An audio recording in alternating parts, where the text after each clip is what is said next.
दादा तुमचं नाव सांगा. विजयराव येवले, राहणार. धांदरफळ बुद्रुक, तालुका संगमनेर, जिल्हा अहिल्यानगर. ठीक आहे. आता हा ऊस किती दिवसाचा आता तोडणीला आहे ना हा? हा भाई कारखाना चालू झाल्यावर आता चालू होईल कारखाना, आता जाईल बुवा. अच्छा, आता ह्या ऊसाला आपण किती वेळा स्लरी दिली? आम्ही याला आतापर्यंत जवळजवळ 10-15 वेळा दिली. प्रत्येक 15 दिवसाला, 20-22 दिवसाला असं बुवा. एवढं काय नक्की नाही सांगता येत, पण मग 15-20 दिवसातून देतो बुवा एकदा. हा, हा. 10-15 वेळा झाल्या असतील याच्या. हे आता ड्रिपवर हे क्षेत्र तुम्ही बघू अच्छा. शकता इथं म्हणजे पाईप. हा हा आडसाली आहे ना? हा हा अच्छा. आणि तो सकाळी आपण जो ऊस बघितला ते फ्लोचं पाणी त्याला काय करतो आम्ही, ते कॅन किंवा आपली जी टाकी असती हा. त्याला कॉक बसवलेला आहे. अच्छा. आणि त्याच्यानुसार मग त्याला एक 5-6 वेळा सोडला असेल त्या आम्ही. बर, तिथं पण प्रमाण किती 10 लिटर घेता ना? हो. अच्छा. तर मग आता तुम्ही इथून मागे जे ऊस करायचे, आता मागच्या वर्षी तुमचा जो ऊस गेला, हा हा तर आता या वर्षी तर आता ऍव्हरेज किती निघाले तुम्हाला अंदाज आला असेल की मागच्या वर्षी तुलनेत या वर्षी ऍव्हरेज कसं राहील? ऍव्हरेज याचं चांगलं राहील. आणि ऊसाची जी वाढ जी म्हणतो आपण, हा.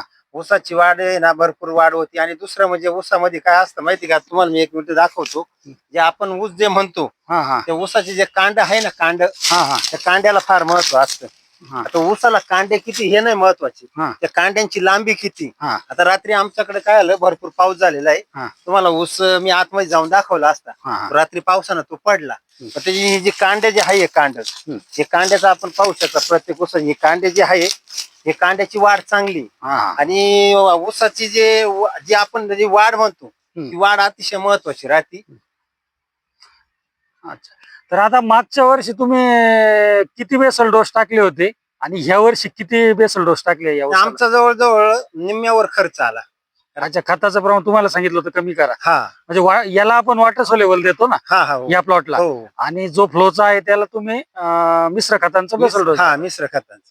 म्हणजे आणि आता जो खर्च जो आहे, हा, हा. जे रासायनिक खत आम्ही वापरली ते निम्म्यावर आली. कारण याचा अनुभव आम्हाला आला. आणि आता कसं होतं, जे शेती आपण काही शेतकरी म्हणतात शेती परवडत नाही, पण या असे जर स्लरी, असे जर औषधं जर वापरली तर निश्चित त्याच्यावर फायदा होतो. कारण आता आम्हाला टनेज आहे ना याच्यामध्ये, नक्कीच या वर्षी टनेज आमचं 100% टनेज वाढणार.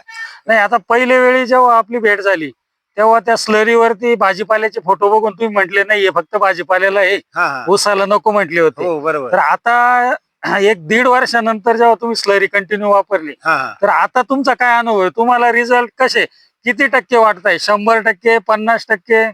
नाही, याचे 100% रिझल्ट मी तर सांगतो. आम्ही वापरलं, बाकीचे जे शेतकरी, त्या बाकीच्या शेतकऱ्यांनी वापरायला काहीच हरकत नाही. कारण आताच्या या निसर्गाच्या लहरीपणामुळं, याच्यामुळे शेतीची काही शेतकरी म्हणतात परवडत नाही. परंतु या अशी जर आपण जर प्रयोग जर केले, स्लरी जर वापरल्या, तर 100% शेती परवडल्याशिवाय राहणार नाही. ऍव्हरेज 100% भेटणार. आमचा अनुभव आहे.